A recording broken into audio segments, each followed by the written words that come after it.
Have you ever wondered why it feels so hard to change a bad habit, or why sometimes you just do things on autopilot without even realizing it? Like skipping your workouts when you know you shouldn't, or mindlessly snacking just to feel terrible about it later?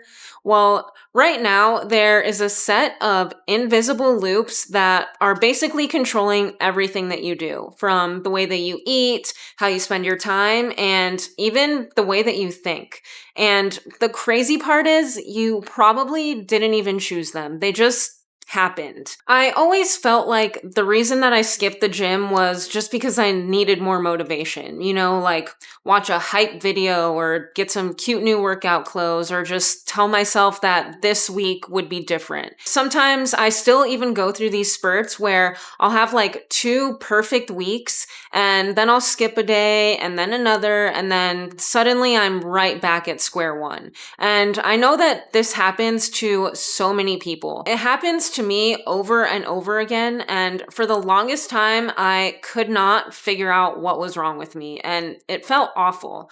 But it turns out that it actually wasn't my discipline that was broken, and it's not yours either. It's our habits. So today I'm going to show you the fascinating tricks that I learned from The Power of Habit by Charles Duhigg. This book explains exactly how all of it works, the exact loop our brains follow for every habit, why motivation fails us almost every single time, how to break a bad habit without relying on our willpower, and the small changes that will literally transform everything. This video is filled with a bunch of cheat codes for your brain, so grab a pen and a notebook, because what we're about to uncover here is not just a bunch of motivational fluff. It is the neuroscience and psychology behind habit formation and the hidden circuitry in our brains and all of the discoveries that explain why our routines are so powerful. And once you understand all of it, you'll see exactly how you can rewire them to change the way you live your life. Are you ready?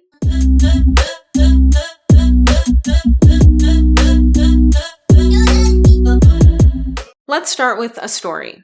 Once upon a time, there was a man named Eugene. Eugene was an older man who had a virus that almost completely destroyed his medial temporal lobe, which is the part of your brain responsible for all kinds of cognitive tasks like recalling the past and regulating your emotions.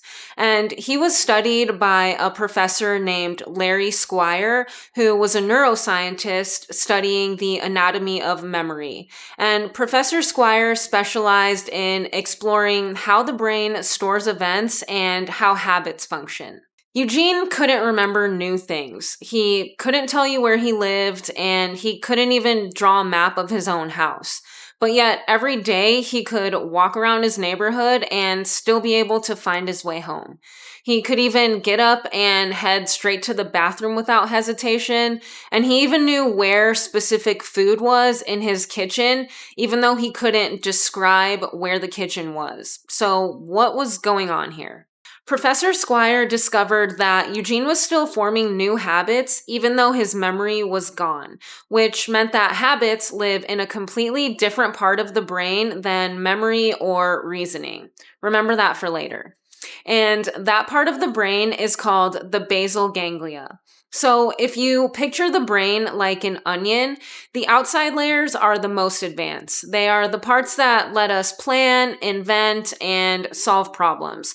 But deep inside, closer to the brainstem, is the basal ganglia, which is an ancient structure that we actually share with animals. And for the longest time, scientists didn't fully understand its function, except for the fact that it played some kind of role in automatic behaviors. And then came the rat maze experiment. Scientists put these rats in a T-shaped maze with chocolate at the left end. And at first, when the rats explored, their brain activity spiked all over the place. They were sniffing, scratching, and searching around, basically taking forever to find the chocolate, and their brains were just working super hard the entire time. But as the rats learned the path, their brain activity got quieter, and almost all of it shifted into the basal basal ganglia. In other words, they were no longer thinking about how to find the chocolate, and they were now just running on habit. And here's something important to know. The reason habits form in the first place is because the brain is always looking for ways to save energy.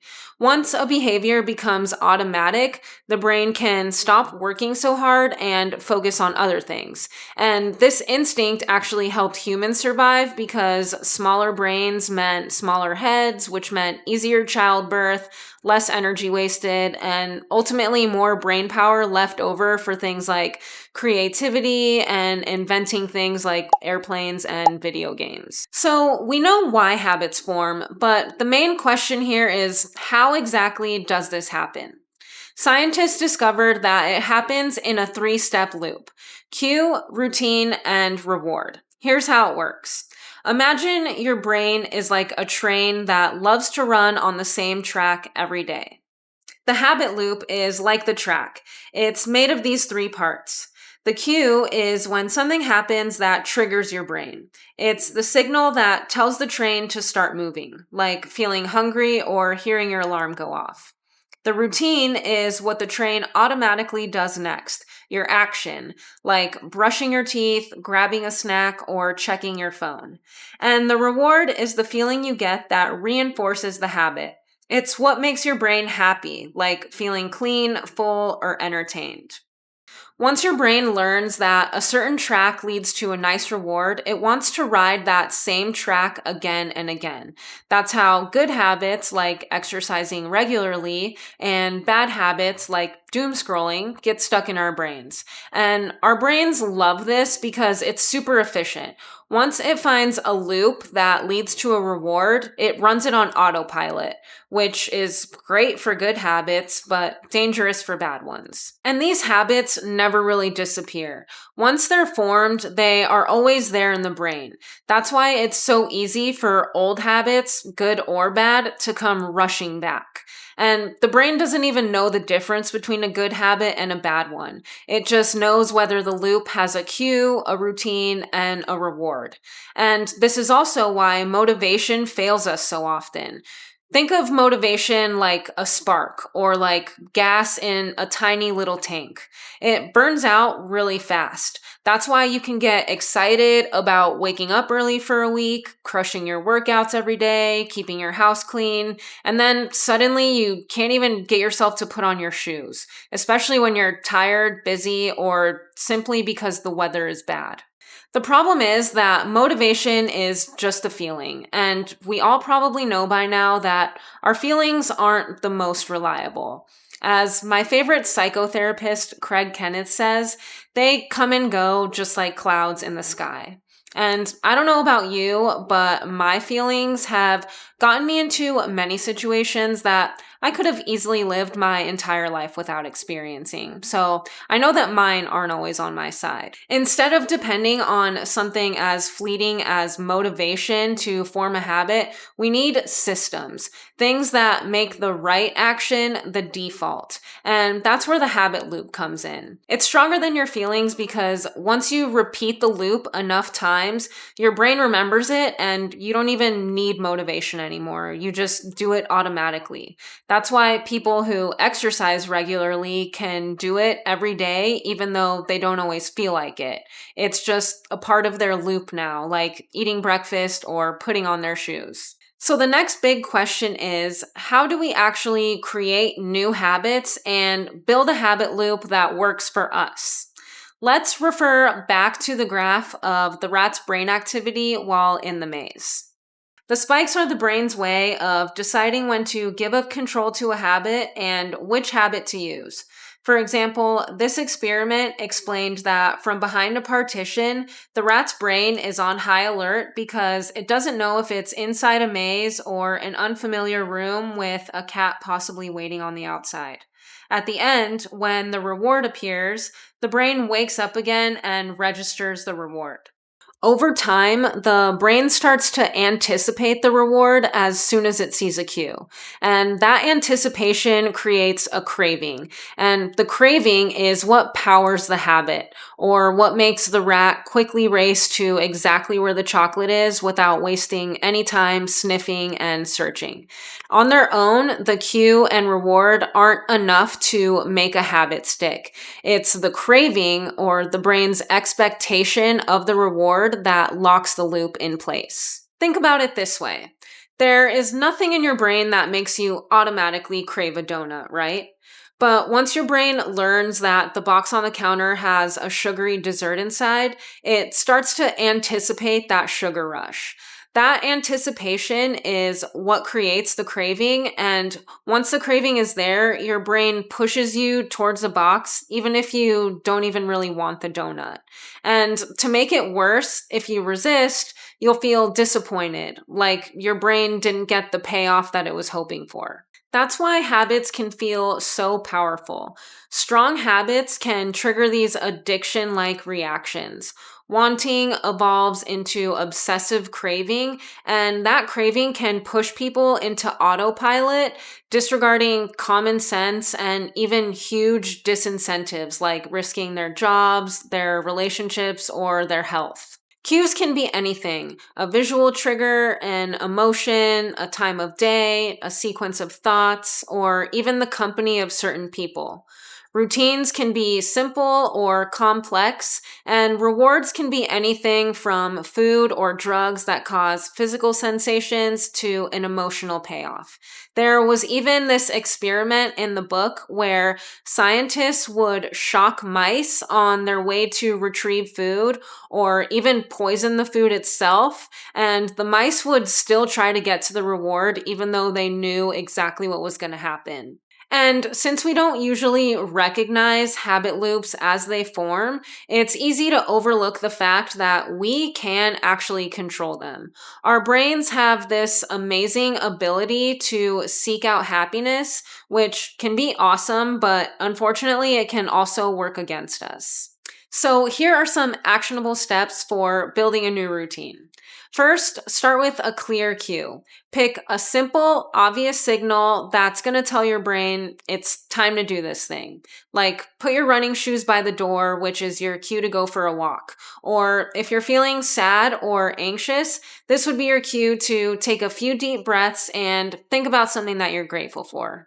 Because, fun fact about this, your brain can't actually hold two strong, conflicting emotions at the same time.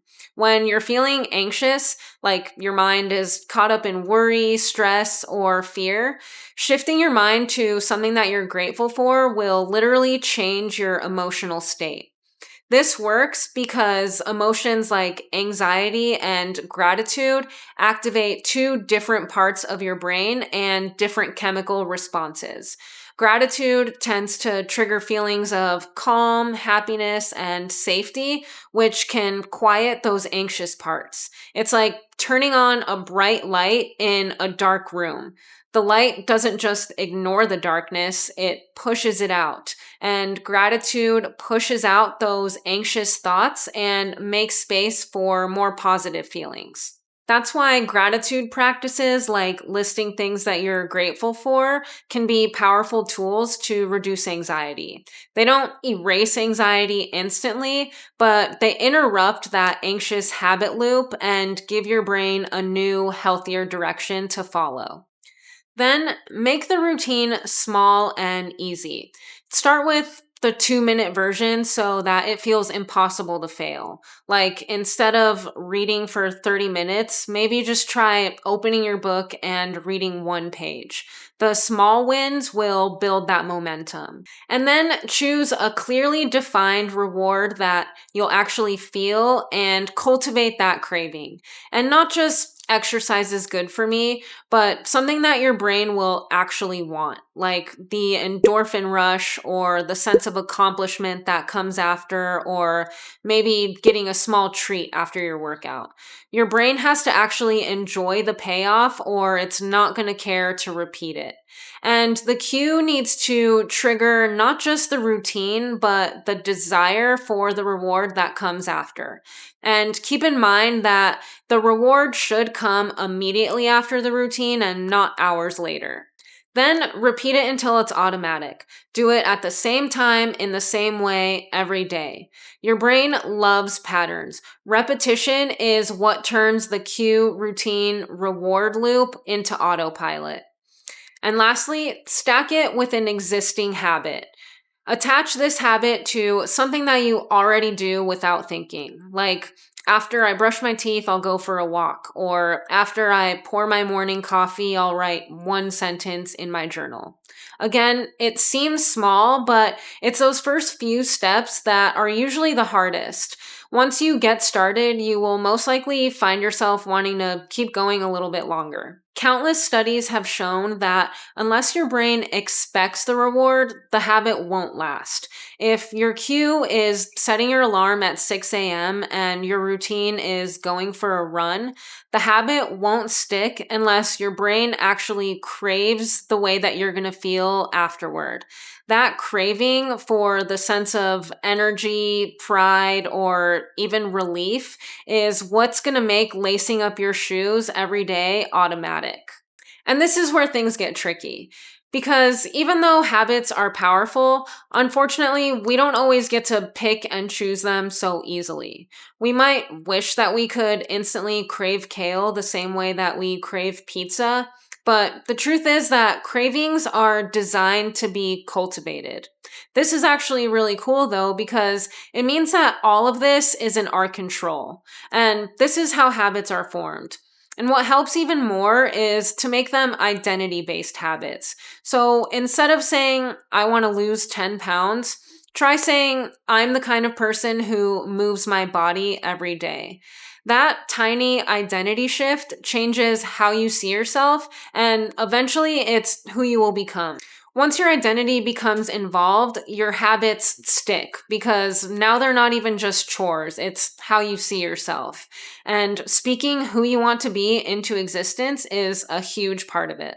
Now, we know how to build better habits, but there is still one more burning question that we haven't answered yet, which is how do we break the bad ones? And how do we do it without using all of our willpower, which we already know can be really hard to keep? This is where I get to tell you about the golden rule of habit change. If you want to change a habit, you can't just erase it. Remember, they're always going to be there, lingering somewhere in your brain, waiting for the perfect opportunity to pounce. What you have to do is change the routine while keeping the same cue and reward. This is exactly how you can break bad habits, and it's how I was able to give up smoking weed. Learning about this rule showed me how I could replace that habit with reading a book because the cue, which was stress or anxiety or literally just being bored, and the reward, which was a feeling of escape, stayed the same, but my routine shifted. Once you understand how your habits work, once you can identify the cue and the reward, you're already halfway to changing it. You can mess around with the parts. But like all hard things though, it doesn't happen overnight. It takes awareness, deliberate effort, and repetition. But once you see the pattern, you gain insight and control over it, and that is the important part. Let's take alcoholism as another example. Most people assume that alcoholics just crave the feeling of being drunk, but that's not really it. What they crave is the escape, the companionship, or the emotional release that comes from drinking. That's why programs like Alcoholics Anonymous are so effective. They don't remove the cue or the reward. The stress is still there and the relief at the end is still needed. But instead of a routine of drinking, AA provides meetings, support, and a sense of community. The new routine offers the same reward, but in a healthier way. It sounds simple, but it works because the whole loop stays intact. Now, there's one more key ingredient that makes this transformation last, and that is belief. During difficult or stressful times, which is when bad habits tend to resurface, people need something to hold on to. And for most people, that means belief in a higher power. It could be God, but what really matters is the belief in something bigger than yourself and in the possibility of change. It's not about religion, it's about belief itself. Once people start to believe in change, it spills over into other parts of their lives. They start to believe in themselves, their ability to grow, and their ability to stay consistent. And that belief is often fueled by community. When we see someone else change, we think, if it worked for them, it can work for me too. And a group can convince us to suspend our doubts long enough to prove to ourselves that transformation is possible. So here's the big takeaway. Every habit follows a loop: cue, routine, and reward. Habits never truly disappear, but they can be replaced. The secret to change is keeping the same cue and reward, but swapping out the routine. And to make all of this last, belief is essential. If you can master that, you can rewire your brain, build new habits, and ultimately break free from the ones that are holding you back. Now, to tie all of this together, let's talk about one last thing really quick called keystone habits. What are they and why are they such a game changer? Keystone habits are habits that create ripple effects into other areas of your life. For example, when I go to the gym, I tend to feel better, my mood is definitely better, and I just want to make healthier eating choices throughout the day. Or one habit that I'm currently trying to improve is going out to eat all the time. But I find that when I cook at home, I not only save money, but I also make better eating choices, and I just feel so much more in control. So if you don't know where to start there. Find one habit that naturally unlocks your other good ones and make that your focus. Don't let the slip-ups discourage you. You're not lazy and you're not weak. You're just running on old programs and now you know how to fix them. So that's all for today. Thank you so much for being here. I hope that you learned something new, and if you did, give this video a thumbs up or hit that subscribe button so that you know when I put my next one out. And hopefully now, if you didn't before, you have a better understanding of how and why our habits form. This video was supposed to give you back the power and control to make those positive changes in your life. Leave a comment below of one habit that you're trying to reprogram, and check back in with yourself a month from now. I bet that you will make way more progress than you think. And remember to believe in yourself. I'll see you next week.